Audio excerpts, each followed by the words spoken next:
अस्सलाम वालेकुम जी my YouTube family, hope you guys doing are well. Welcome back to my channel और another vlog.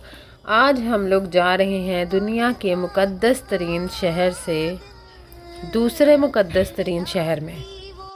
हर मुसलमान का ख्वाब होता है कि उसे अल्लाह पाक के घर की ज़ियारत नसीब हो, उसे मक्का और मदीना की ज़ियारत नसीब हो, उसे इस सफ़र किया मौका मिले। और अल्हम्दुलिल्लाह अल्लाह पाक ने हमें ये मौका दिया है। अल्हम्दुलिल्लाह दूसरी बार हम लोग इस सफ़र पे रवाना हो रहे हैं। अल्लाह पाक का बहुत करम है। अल्लाह पाक सब देखने वालों को, सुनने वालों को अपने प्यारे हबीब हज़रत मोहम्मद सल्लल्लाहु अलैहि वसल्लम के उम्मती को, जिन्होंने उनका कलमा पढ़ा है, उन्हें इस सफ़र की ज़ियारत नसीब फरमाएँ, इन शहरों की ज़ियारत नसीब फरमाएँ। आमीन सुम आमीन। आज हम लोगों का मक्का से मदीने का सफ़र लिखा जा चुका था। हम लोग निकल आए अपने सफ़र की रवानगी पे। ये सफ़र इतना खूबसूरत है जो लफ्ज़ों में बयान नहीं किया जा सकता।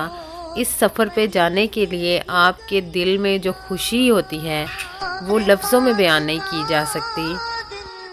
जब मैं यहाँ नहीं आई थी, मेरे दिल में भी इतनी चाहत थी इस वक्त को लेके कि अल्लाह पाक मुझे ये मौका दे कि मैं मक्का से मदीना के लिए जाऊँ और उस सफ़र को देखूँ जहाँ हमारे हज़रत मोहम्मद सल्लल्लाहु अलैहि वसल्लम ने हिजरत की थी, जिन रस्तों पे।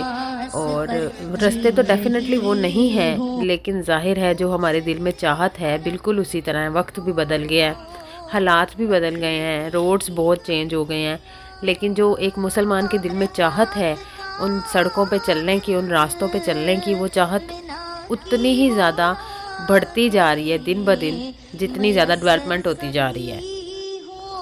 मैं इस बात को क्लियर करती चलूँ कि मक्का से मदीना जाने के लिए जो जो ट्रैवल ऑप्शंस हैं हमारे पास होते हैं वो आप लोगों के साथ शेयर कर दूँ। मक्का से मदीना जाने के लिए एक हरामैन मेट्रो ट्रेन है जो कि 220 रियाल लेती है पर पर्सन।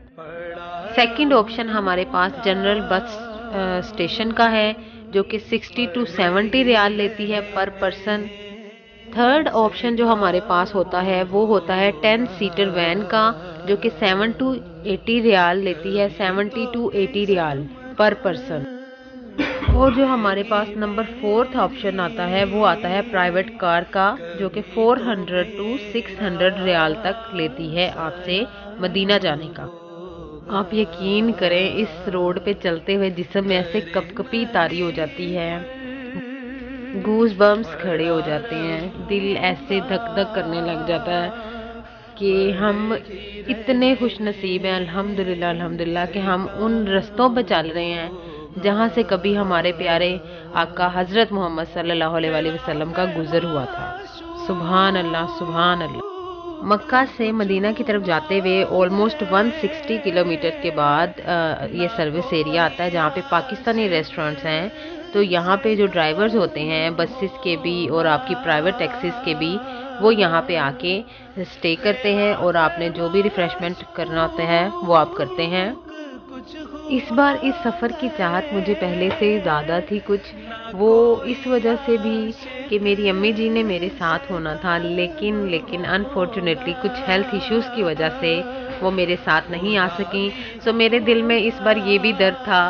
आप सल्लल्लाहु अलैहि वसल्लम की गलियों का, सड़कों का वो जो एक चाहत और था, जुनून था, वो तो दिल में था ही था। उसके लिए तो दिल अश्कबार था ही आंखें, लेकिन जो अपनी अम्मी जी को याद करके भी मेरा दिल परेशान था वो भी एक अलहदा ही थी बात। मदीना जाने की जो चाहत और आप सल्लल्लाहु अलैहि वसल्लम के रोज़े पे जो हाज़िरी देने की तलब है, जो चाहत है, आप इस सफ़र में वो जो आपके दिल में बार बार आ रहा होता है कि ये सफ़र कब मुकम्मल होगा और कब आप उस जगह पहुँचेंगे जहाँ आपने अपनी हाज़िरी देनी है और दीदार करना है उन जालियों का, वो आपसे रहा नहीं जा रहा होता कि कब ये सफ़र पूरा हो और आप वहाँ पहुँचें।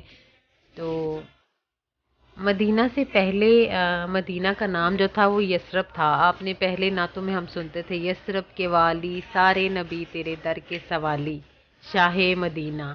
तो हज़रत मोहम्मद सल्लल्लाहु अलैहि वसल्लम की हिजरत के बाद फिर वहाँ का नाम मदीनातुल नबी पड़ गया था।